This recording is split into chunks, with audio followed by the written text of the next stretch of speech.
So, how is everyone? I hope you're all well. Beautiful, beautiful sunny day in the UK. Something that we don't get that often, as you know, if you live in the UK. If you don't, you're lucky, because our weather is not the best. But anyway, enough of talking about the weather.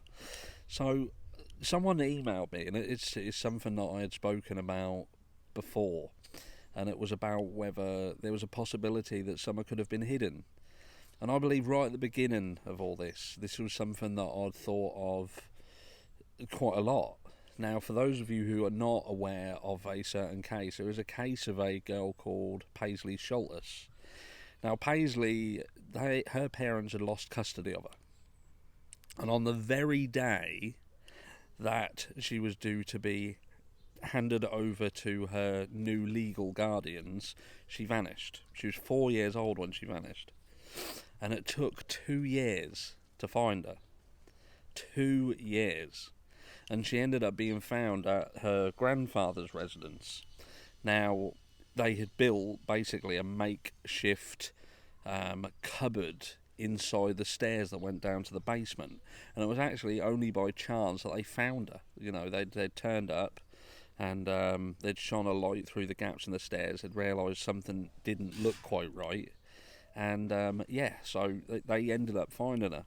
But this proves that children can be hidden. Now, this household had been searched numerous times, and these searches would go on for 4 hours at a time. And Paisley would be hidden inside these stairs and staying quiet, silent for 4 hours at a time. And not only her being hidden within this sort of area, but another family member, and you think, is that what we're seeing here?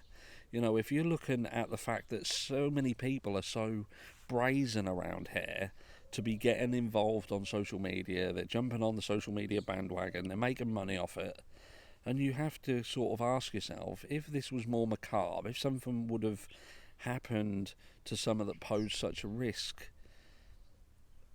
to them, would they all be parading around like they are?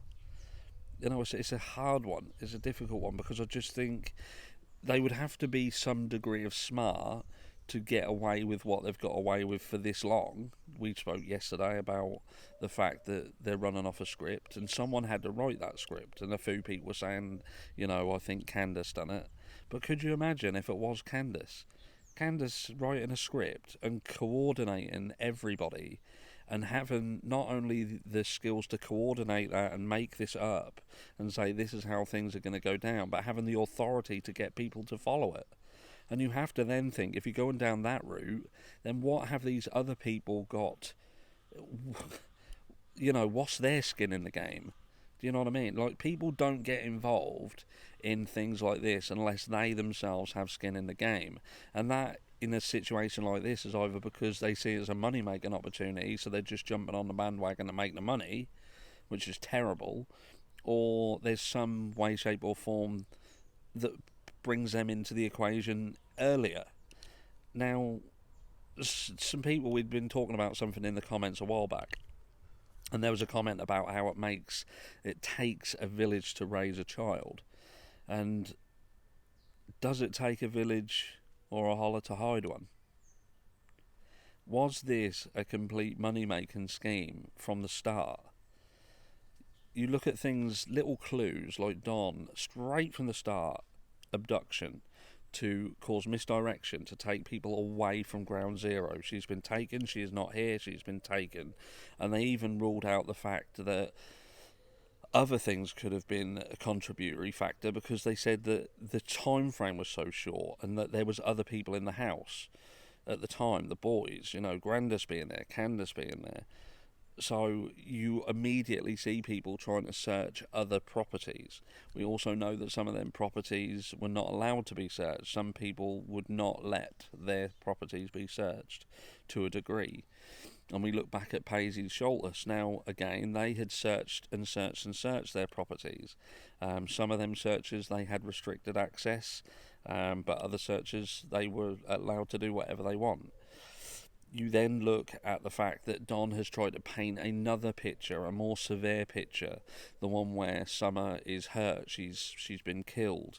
And again, I think the narrative is there as like the initial narrative was to take them away from Ben Hill Road. She's been taken away, and the second part of that narrative was to try and say there's no point in searching her anymore.